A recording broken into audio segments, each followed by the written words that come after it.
أعوذ بالله من الشيطان الرجيم بسم الله الرحمن الرحيم يا أيها الذين آمنوا إن كثيرا من الأحبار والرهبان ليأكلون أموال الناس بالباطل ويصدون عن سبيل الله والذين يكنزون الذهب والفضة ولا ينفقونها في سبيل الله فبشرهم بعذاب أليم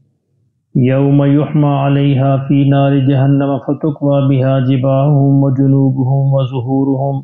ھذا ما کنزتم لانفسکم فذوقوا ما کنتم تکنزون ان عدۃ الشہور عند اللہ 12 شہرا فی کتاب اللہ یوم خلق السماوات والارض منها 4 حرم ذلک الدین القیم فلا تظلموا فيهن أنفسكم وقاتلوا المشركين كافة كما يقاتلونكم كافة واعلموا أن الله مع المتقين إنما النسيء زيادة في الكفر يضل به الذين كفروا يحلونه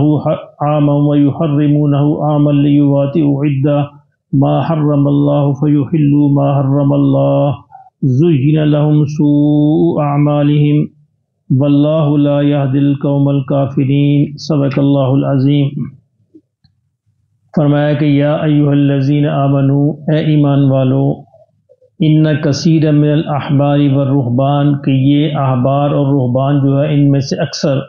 لیأکلون اموال الناس بالباطل، کہ لوگوں کے مال یہ باطل طریقے سے کھاتے ہیں۔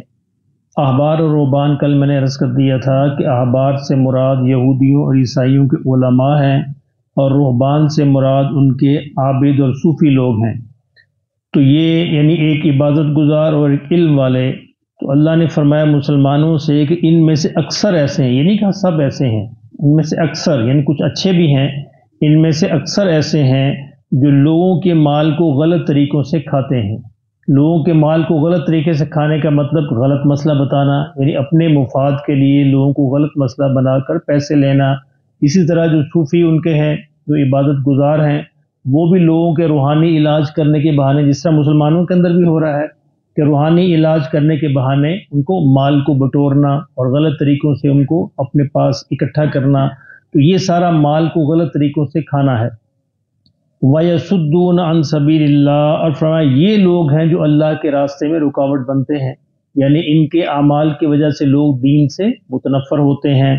وَالَّذِينَ يَكْنِزُونَ الذَّهَبَ وَالْفِضَّةَ، اور فرمایا یہ وہ لوگ ہیں جو سونے اور چاندی کو جمع کرتے ہیں، یعنی مال کی محبت میں یہ سارا کچھ ہوتا ہے۔ تو مال، سونا اور چاندی اصل میں مال کا نام ہے، تو یہ سونے اور چاندی کو جمع کرتے ہیں۔ وَلَا يُنْفِقُونَهَا فِي سَبِيلِ اللَّهِ، اور فرمایا اس کو اللہ کے راستے میں خرچ نہیں کرتے، یعنی سونا اور چاندی یا مال و دولت جو بھی ہے، اس کو اپنے یعنی جمع کرنا مقصد نہیں ہے، اس کو اصل میں خرچ کرنا مقصد ہے، تو یہ اللہ کے راستے میں خرچ نہیں کرتے۔ فَبَشِّرْهُم بِعَذَابٍ أَلِيمٍ، فرمایا ایسے لوگوں کو دردناک عذاب کی خوشخبری سنا دو۔ اصل میں یہ تو کہا گیا یہود و نصارہ کی یہ ساری بات بتائی گئی، تو مسلمانوں کو مخاطب مسلمانوں کو کیا گیا ہے کہ مسلمانوں دیکھو ان کا یہ حال ہے، مطلب یہ ہے اگر تم بھی یہ کرو گے تو تمہارا انجام بھی یہی ہوگا، تمہارے ساتھ بھی اللہ یہی سلوک کرے گا۔ مال و دولت کو جمع کرنا، اس کی کم سے کم یعنی کم سے کم جو مطالبہ ہے وہ زکوٰۃ ہے، کم سے کم۔ اگر کوئی زکوٰۃ بھی ادا نہیں کرے گا تو اس کا انجام پھر یہی دردناک ہوگا۔ لیکن اس سے بڑھ کر بھی، زکوٰۃ سے بڑھ کر بھی مطالبہ ہے کہ جو زکوٰۃ کے علاوہ بھی خرچ کر سکتا ہو تو اس کو بھی خرچ کرنا چاہیے، اس کا بھی یہی انجام ہوگا، اور اللہ جانتا ہے کوئی کتنا خرچ کر سکتا ہے۔ یعنی زکوٰۃ تو کم سے کم ہے، وہ لازمی ہے، زکوٰۃ کے علاوہ بھی اللہ جانتا ہے کہ کوئی کتنا خرچ کر سکتا ہے۔ اگر وہ نہیں خرچ کرے گا فَبَشِّرْهُم بِعَذَابٍ أَلِيمٍ، تو ان کو دردناک عذاب کی خوشخبری سنا دو۔ مال جمع کرنا بذات خود کوئی مقصد نہیں ہوتا، مال جو ہے اللہ نے دنیا کے لیے دیا ہے گزارنے کے لیے، تو اپنے گزارا کیا جائے اور باقی سارے کا سارا مال جو ہے اس کو اللہ کے راستے پہ خرچ کیا جائے۔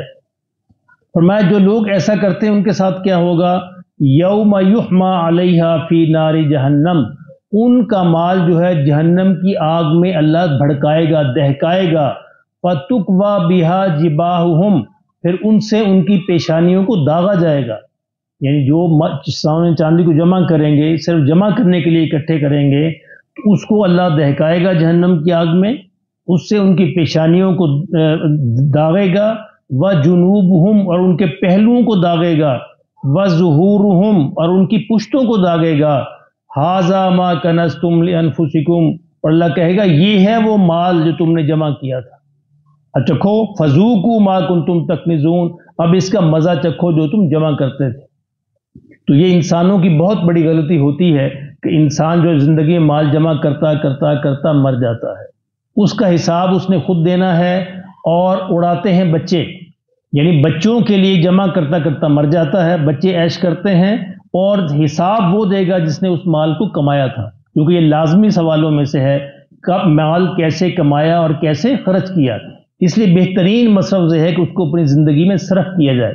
اور صرف کیا ہے کہ یا تو اپنی جان اور جسم پر لگایا جائے، اور یا پھر اللہ کے راستے میں خرچ کیا جائے، اور جو اللہ کے راستے میں خرچ کیا جاتا ہے وہ اللہ کے ہاں محفوظ ہو جاتا ہے، باقی جو سارا ضائع ہو جاتا ہے، محفوظ صرف وہ ہوتا ہے جو اللہ کے راستے میں خرچ کیا جائے۔ فرمایا جو اس طرح کا رویہ اختیار کریں گے تو ان کے انہی مال سے ان کی پیشانیوں کو، ان کے پہلوؤں کو اور ان کی کمر کو داغا جائے گا، اور ان کو یہ کہا جائے گا کہ یہ وہ مال ہے جو تم جمع کرتے تھے، اب اس کا مزہ چکھو۔ اللہ ہمیں محفوظ فرمائے۔ فرمایا ان عدت شہور عند اللہ 12 شہرا، کہ فرمایا اللہ کی کتاب میں اللہ کے ہاں مہینوں کی تعداد جو ہے 12 ہی ہے، فی کتاب اللہ، اللہ نے 12 ہی لکھے ہوئے ہیں، یوم خلق السماوات والارض، جب سے اللہ نے آسمان و زمین کو پیدا کیا تو اللہ نے 12 مہینے بنائے ہیں، 12 سے زیادہ نہیں ہے، نہ 12 سے کم ہے، تو یہ 12 مہینے بنائے ہیں، منہا اربعۃ حرم، ان میں 4 مہینے حرمت والے ہیں، 4 مہینے مقدس اللہ نے بنائے ہیں، وہ کون سے ہیں؟ یہ 4 مہینے جو اللہ نے بنائے ہیں مقدس، وہ ہیں ذیقعد، ذی الحج، محرم۔ ذیقعد یہ 3 اکٹھے ہیں، ذیقعد، ذی الحج، محرم اور رجب، یہ 3 مہینے ذیقعد، ذی الحج، محرم یہ حج کے لیے تھے، اور رجب عمرے کے لیے تھا۔ ان 4 مہینوں میں لڑائی حرام تھی، یعنی اہل عرب پر لڑنا آپس میں یہ حرام تھا۔ ان مہینوں کی حرمت جو ہے وہ ان کی مقدس ہونا یا ان کا باقیوں سے الگ ہونا یہ ابھی تک قائم ہے۔ فرمائے اللہ نے 4 مہینے یہ محترم بنائے ہیں، ان میں سے جب سے اللہ نے آسمان و زمین بنائے، سال کے مہینے 12 ہی ہیں، اور ان میں یہ 4 محترم ہیں۔ ذالک الدین القیم، فرمائے یہ ہے سیدھا راستہ، یہ ہے سیدھا دین، فلا تظلموا فیہن انفسکم، تو ان کے اندر تم اپنی جانوں پر ظلم نہ کرو، یعنی کرتے کیا تھے مکہ کے قریش کے ان مہینوں کے اندر بھی ہیر پھیر کر کے وہ آپس میں لڑائی پہ تیار ہو جاتے تھے۔ فرمایا یہ اپنی جانوں پر ظلم کرنا ہے، اللہ کے حکم کو نظر انداز کرنا ہے۔ وقاتل المشرکین کافہ، فرمایا اب تمہیں اب اجازت ہے ان مشرکین کو پورے کے پورے تم ان کے ساتھ قتال کرو، جنگ کرو، کما یقاتلونکم کافہ، جس طرح تم سے سارے مل کر جنگ کرتے ہیں۔ وَاعْلَمُوا أَنَّ اللَّهَ مَعَ الْمُتَّقِينَ، اور یہ جان رکھو کہ اللہ جو ہے پرہیزگاروں کے اور متقی لوگوں کے ساتھ ہے۔ انما النسیء زیادۃ فی الکفر، فرمایا جو نسی جو ہے یہ کفر میں زیادتی ہے۔ اچھا نسی کیا ہے؟ یہ عربوں کے ہاں انہوں نے ایک طریقہ ایجاد کر لیا اس کا نام ہے نسی۔ نسی کا مطلب یہ تھا کہ یہ 4 مہینے تھے حرمت والے، ذیقعد، ذی الحج اور محرم اور رجب، ان کے اندر لڑائی حرام تھی، وہ ان کو محترم سمجھتے تھے اور لڑائی کو ان کے اندر ناجائز سمجھتے تھے، لیکن اگر کبھی لڑنا پڑ جائے تو وہ کیا کہتے تھے، اچھا یہ ذیقعد نہیں ہے، ہم اس کا نام سفر رکھ دیتے ہیں، اس کا نام چینج کر دیتے تھے، اس کو کہتے ہیں ہیلا، یعنی اپنی خواہشات کو پورا کرنے کے لیے ہیلا جو ہے وہ حرام ہے، اپنی خواہشات کو پورا کرنے کے لیے۔ اب مہینہ تو چل رہا ہے ذی الحج کا، اب لڑنے کو دل کیا، لڑنا بھی ہے، حملہ بھی کرنا ہے، ان کے اچھا جی یہ اس کا نام جو ہم سفر رکھ دیتے ہیں، اب یہ سفر ہے، ذی الحج نہیں ہے، تو لڑ لیا۔ اور اسی طرح حج کے مہینوں میں آپس میں وہ ہوتا تھا، تجارت بھی ہوتی تھی، اور مکہ والوں کے معاش کا ذمہ داری بھی حج کے مہینوں میں ہوتی تھی۔ اب حج آ گیا کسی سخت موسم میں، یعنی سخت گرمی میں آ گیا، سخت سردی میں آ گیا، اس میں ان کو یہ یعنی توقع ہوتی کم لوگ آئیں گے، تو ان کا چلو جی حج کا مہینہ چینج ہو گیا، ہم 2 مہینے بعد کریں گے حج۔ اب ذی الحج کا مہینہ جو ہے نا 2 مہینے بعد ہوگا، تو مہینوں کی تعداد میں کبھی اضافہ کر دیتے، کبھی کمی کر دیتے، تو اللہ نے اس لیے کہا کہ اللہ نے 12 ہی بنائے ہیں،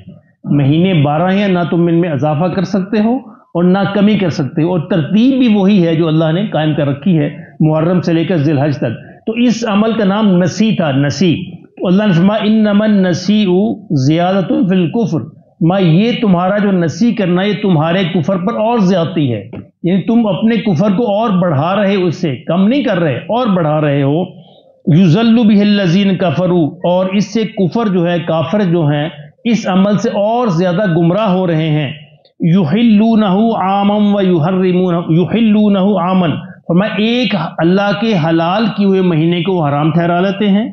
ویحرمونہ عاما، اور کسی حرام کو وہ حرام ٹھہرا دیتے ہیں، یعنی اپنی مرضی سے حلال و حرام جو ہے وہ تبدیل کرتے ہیں۔ لیواتیو عدۃ ما حرم اللہ، تاکہ اللہ کی بنائی ہوئی گنتی کو پورا رکھیں۔ فَيُحِلُّ مَا حَرَّمَ اللہ، اور اللہ نے جو مہینے حرام ٹھہرائے ہیں ان کو حلال بھی رکھیں، یعنی ان میں اگر لڑائی درپیش ہوگی تو اس کا نام چینج کر دیں یا مہینوں کی تعداد میں اضافہ کر دیں۔ فرمایا زُجِّنَ لَهُمْ سُوءُ أَعْمَالِهِمْ، فرمایا شیطان نے ان کے عمل کو ان کے لیے مزین کر دیا ہے۔ اب یہ سمجھتے ہیں کہ شاید ہم بڑا اچھا کام کر رہے ہیں، یہ عمل کا مزین کرنا، کہ کر برا کام رہے ہیں، کر غلط کر رہے ہیں، کر حرام رہے ہیں، لیکن شیطان ان کو یہ سمجھاتا ہے کہ تم نے بڑا اچھا کام کیا، تم نے کون سا اللہ کے حدود کو توڑا، تم نے کون سا حج کو روکا، اور تم نے کون سا لڑے ان مہینوں، ہم تو کسی اور مہینے میں لڑے، ہم نے تو اس کے سفر کے اندر لڑے ہیں، ہم تو ربیع الاول کے اندر لڑے ہیں، ہم اس میں تھوڑا لڑے ہیں، اور ہم نے حج تو ذی الحج کے اندر کیا ہے۔ جب نبی صلی اللہ علیہ وسلم نے آخری حج فرمایا، جو ایک ہی حج آپ نے فرمایا، تو اس مہینے آپ نے اعلان فرمایا کہ دیکھو اب اللہ نے، یہ سارا سلسلہ چلتا رہا، اس سال ذی الحج واقعی ذی الحج ہے، تو آپ نے فرمایا اس سال ذی الحج واقعی ذی الحج ہے، اب اس کے بعد مہینے کبھی تبدیل نہیں ہوں گے، کہ پیچھے تبدیل کرتے رہے قریش تو، لیکن اللہ کی شان، اللہ آپ نے فرمایا اللہ کی شان یہ ہے اس سال کا جو ذی الحج ہے وہ واقعی اللہ کے ہاں بھی ذی الحج ہے، اب اس کے بعد محرم ہوگا، اور پھر یہ ترتیب ہمیشہ چلتی رہے گی، اب نسی کو بھول جاؤ، یہ حرام ہے۔ فرمایا کہ واللہ لا یہدی القوم الکافرین، کہ اللہ اس طرح کی کافر قوم کو اللہ ہدایت نہیں فرماتے، ہدایت نہیں دیتے۔ کون؟ جو اپنے مفادات کے لیے اللہ کے حلال و حرام کے اندر تبدیلیاں کریں۔ تو بعض ہیلے شریعت کے اندر، بعض ہیلے ان کی تھوڑا گنجائش ہوتی ہے، لیکن یہ دیکھنا پڑتا ہے کہ کوئی بندہ ہیلا کیوں کر رہا ہے، اپنے آپ کو رعایت دینے کے لیے، اپنے آپ کو فائدہ پہنچانے کے لیے، تو اللہ جانتا ہے کہ اس کا یہ کیوں کر رہا ہے، تو اس طرح کے سارے ہیلے جس سے اپنے آپ کو فائدہ پہنچے، حلال حرام ہو جائے، حرام حلال ہو جائے، وہ فرمایا وہ جو بھی نام اس کا رکھ لیا جائے وہ حرام حرامی ہے، اور وہ اللہ کے نزدیک حرامی رہے گا۔ اللہ پاک ہمیں بھی سمجھ نصیب فرمائے۔